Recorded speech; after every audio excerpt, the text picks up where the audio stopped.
Every few months, a new headline appears somewhere online claiming that Princess Leonor of Spain is getting married. Sometimes it's dressed up as breaking news. Sometimes it's a slideshow of leaked wedding details. Sometimes it's just a caption under an old photo, paired with a name of some prince, footballer, or public figure the algorithm has decided might make a good match. And every single time, the same thing happens next: nothing. No palace confirmation, no engagement, no wedding date, just another rumor that quietly dissolves, only to be replaced by a new one a few weeks later. So let's answer the question directly and clearly, right at the start. As of now, Princess Leonor is not engaged, and there is no confirmed wedding on the horizon. But the fact that this rumor keeps resurfacing, again and again, in different forms, is not actually meaningless.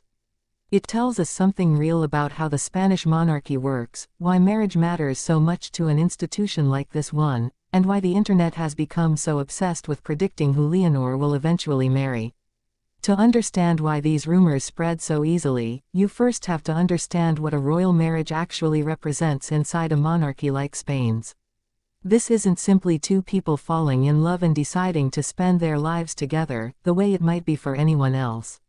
When the heir to a throne marries, that marriage becomes a matter of state. It requires formal approval from the king and from the Cortes Generales, Spain's parliament, under Article 57 of the Constitution. If that approval were ever withheld, the person marrying could actually lose their place in the line of succession entirely. So a royal wedding is never just a wedding. It's a constitutional event, one with real legal weight, and that alone makes any hint of a possible match instantly newsworthy in a way an ordinary young woman's dating life never would be. Now layer onto that the fact that Leonor is, by a wide margin, one of the most visible young royals in the world right now.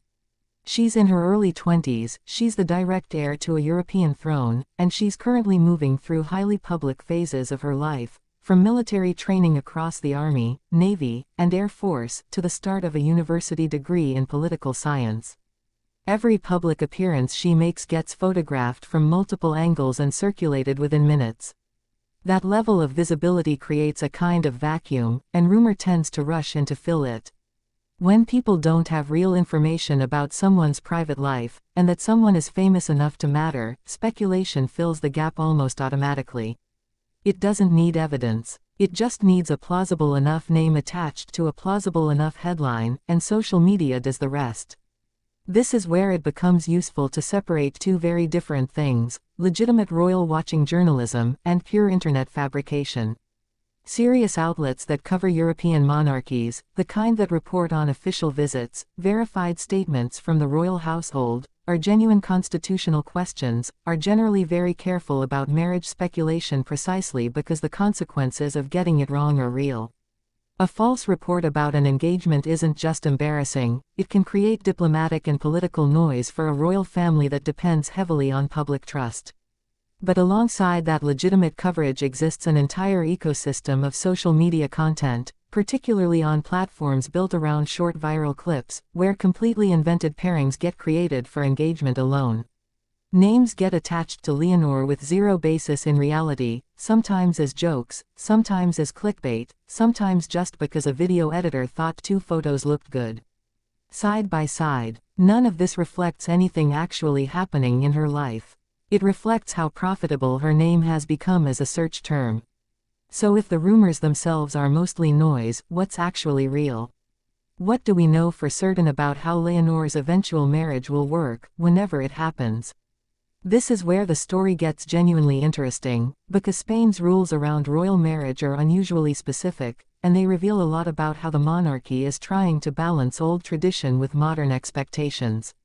Start with the consent requirement itself.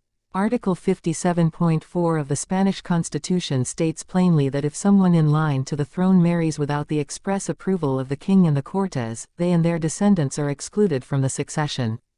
This law traces back to a much older European tradition, one where royal marriages functioned as political alliances rather than private romantic choices, and where an unauthorized match could destabilize a kingdom's relationships with its neighbors.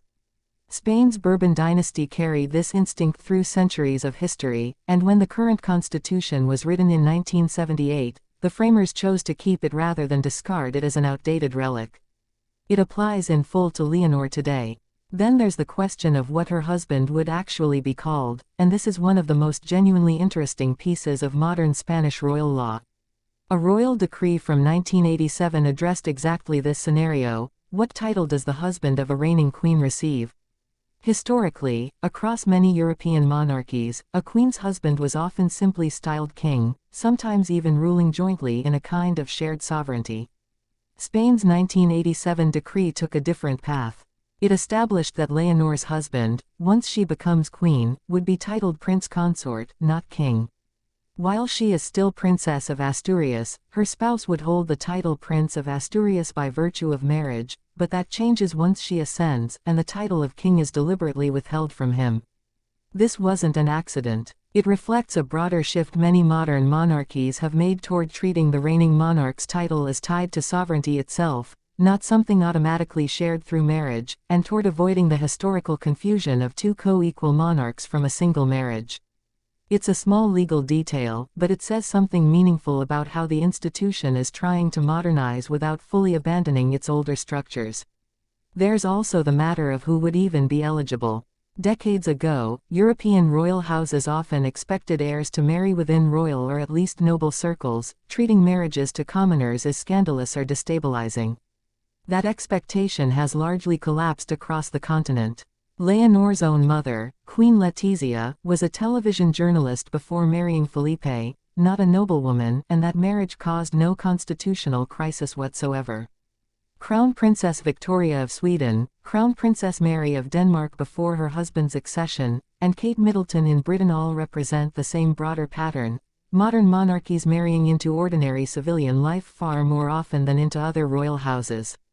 So when rumors imagine Leonor's future husband as some foreign prince from another dynasty, they're actually working from an older, less accurate model of how European royal marriages tend to happen today. The far more likely outcome, based on recent precedent across the continent, is someone from outside royal circles entirely, someone whose primary qualification is simply being someone the king and parliament are willing to approve, and someone the public can accept. That approval process is really the heart of why these rumors carry any weight at all, even when they're completely fabricated. Because a real approval mechanism exists, because a real legal consequence is attached to who Leonor eventually marries, every rumor about a possible partner implicitly raises a real question: would this person actually be approved? Would this pairing create political friction, international complications, or public backlash? The rumors themselves are usually nonsense, but the underlying tension they're poking at, the idea that Leonor's choice of spouse is never purely personal, is completely real. That's precisely why marriage speculation about royal heirs generates so much more attention than equivalent speculation about any other 20-something's dating life. There's an actual constitutional mechanism sitting underneath the gossip, quietly making the stakes real even when the specific claim is invented. It's also worth considering how young Leonor still is in the context of these discussions. She is currently in her early 20s, still completing military training, still about to begin a 4-year university degree in political science. Compare that to her own father, who didn't marry Letizia until his mid-30s, well after establishing himself in his role as heir. If that pattern holds, and there's no particular reason to think it wouldn't, Leonor may be a decade or more away from any realistic marriage, let alone an engagement. Every breaking news wedding announcement circulating online right now is, at minimum, wildly premature, and at maximum, complete fabrication designed purely to generate clicks from people curious about her future. So when we ask what these persistent rumors actually reveal about Spain's monarchy, the honest answer is this: they reveal an institution that remains genuinely fascinating to the public, specifically because it still operates by rules most of us never think about in our own lives. Consent requirements, title hierarchies, succession consequences. These aren't things ordinary people navigate when they fall in love, and that gap between her reality and ours is exactly what makes her hypothetical marriage such fertile ground for speculation. The rumors aren't really about Leonor as an individual. They're about the public's fascination with a version of adulthood where love and law are permanently intertwined, where a single relationship decision could theoretically reshape a country's line of succession.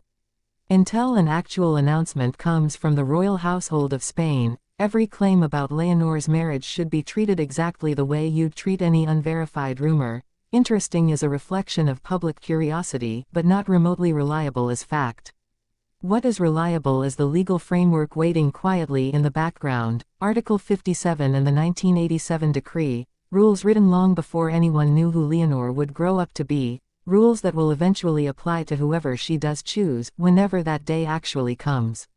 Spain's monarchy has survived for centuries by controlling exactly this kind of transition carefully, deliberately, and far more slowly than the internet's news cycle would ever prefer. And for now, that means the real story isn't a wedding. It's the wait.